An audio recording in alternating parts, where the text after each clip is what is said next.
Nectar of Devotion by Śrīla Rūpa Gosvāmī, translated by Śrīla Prabhupada.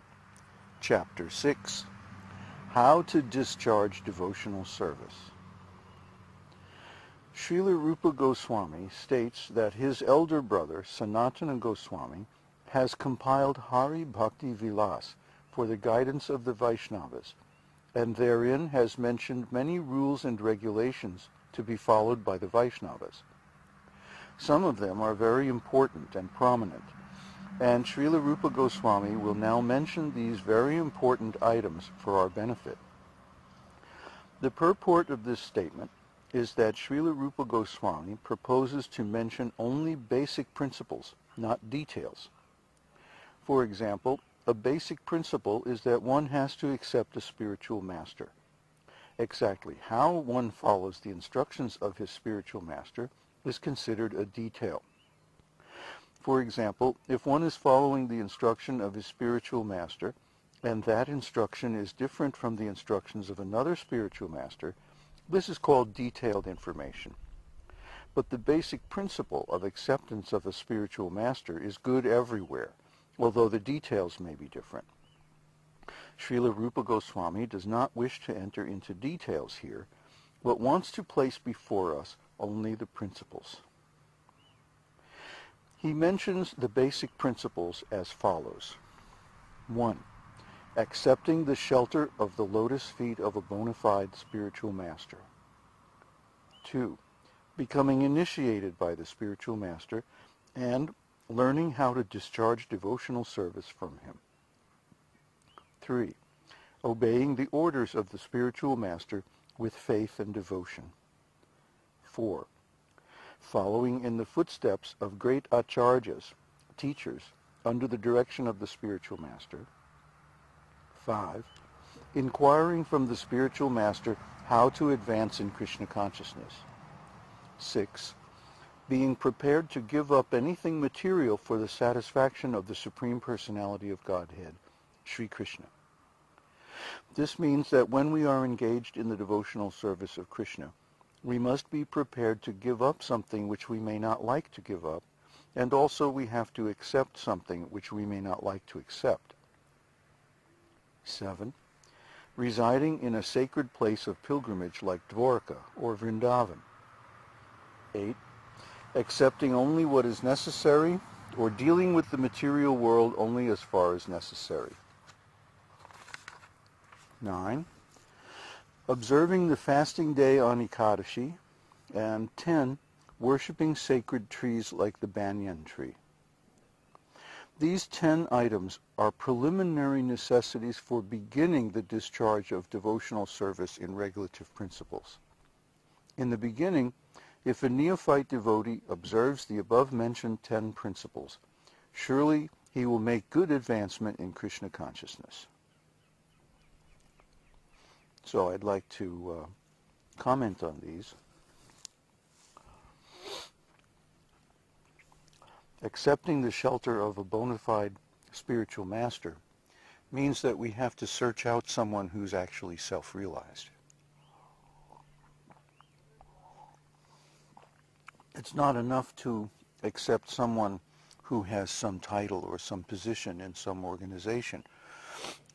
A spiritual master must actually be self-realized.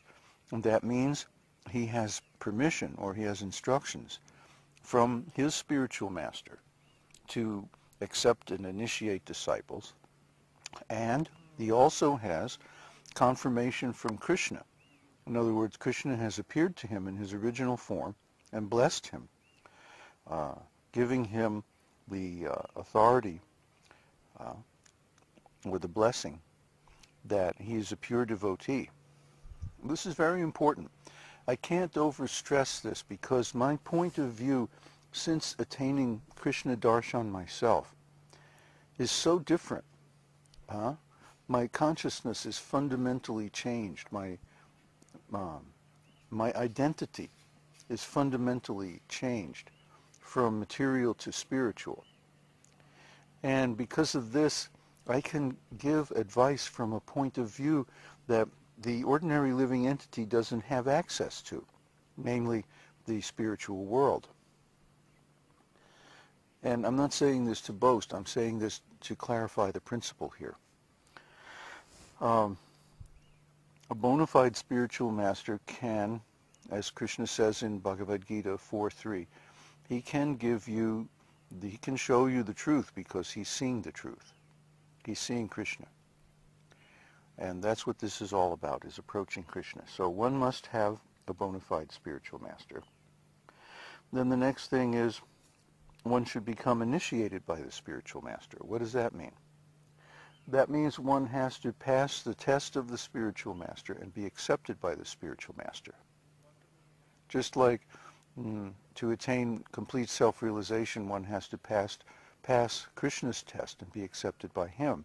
In the beginning of devotional service, one has to be accepted by the spiritual master. Well, why is that? Let me tell you a story. A story of Ekalavya. Ekalavya was a Shudra, and he decided he wanted to learn martial arts. So, especially archery, in those days, was taught by great gurus. So he approached Dronacharya. Dronacharya was also the martial arts teacher of the Pandavas and the Kurus and so many important kings. But Ekalavya was a Shudra. So Drona said, no, I'm sorry, I can't teach you. That's not our principles. Our principles are that we only teach those who are born in royal families. I'm sorry, I can't help you. Sent him away. So Ekalavya said, I'm not going to accept this. I'm going to study with him anyway. And he made a deity of Dronacharya. And he worshipped the deity just like actually worshipping a spiritual master, giving him guru puja, making offerings, and so on. And so after many years of studying with Drona in the form of a deity, Ekalavya achieved mastery of the art of archery. And one day Drona and Arjuna and some of the other students were out, and they found some evidence of his great mastery of archery, and they said, who has done this? And so they tracked down Ekalavya, and Ekalavya said, oh, Dronacharya, you're my guru. Drona said, what do you mean I'm your guru? I told you I wouldn't teach you. Why are you saying I'm... And then he showed him, you see, I made a deity of you, and I did all this practice, and now I became a great archer by your mercy. So Drona looked at Arjuna and his other students, and he said, well, if you accept me as guru, then you'll give me guru dakshina, an offering. And Ekalavya said, oh, sure, yes, I'll give you whatever you like. So Drona said, well, then give me your right thumb.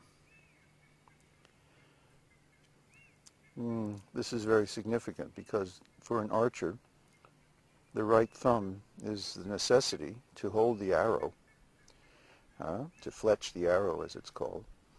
So without the right thumb, he would lose all of the advancement that he had made in archery. He would no longer be able to shoot the bow. So Ekalavya cut off his right thumb and gave it to Dronacharya. And that was the end of his career as an archer. So, you see, the relationship with the guru is very important. One has to pass the test of the guru. Ekalavya didn't pass the test. He just assumed that he was the student of Drona. But then when it came right down to it, Drona had never accepted him, so he was in the wrong. Therefore, he lost everything that he had gained. So we see this happening a lot in spiritual life. Someone will superficially approach a Vaishnava, spiritual master, but they won't actually pass this test, and they won't actually take initiation. They'll simply hang around or lurk around and study kind of secondhand. And they may even learn something from this kind of study, but because it's based on an offense, they ultimately lose everything that they gained. You see, the relationship with the spiritual master has to be a favorable one. Yeah, you can't try to trick or cheat the spiritual master, or then you'll wind up losing everything. So be very cautious to accept the spiritual master in the proper way. And the third item is obeying the orders of the spiritual master with faith and devotion. You have to trust the spiritual master. More than trust, you have to love your spiritual master and perform his instructions out of a feeling of love, out of a trust that my spiritual master has the ultimate knowledge and he's going to give that to me.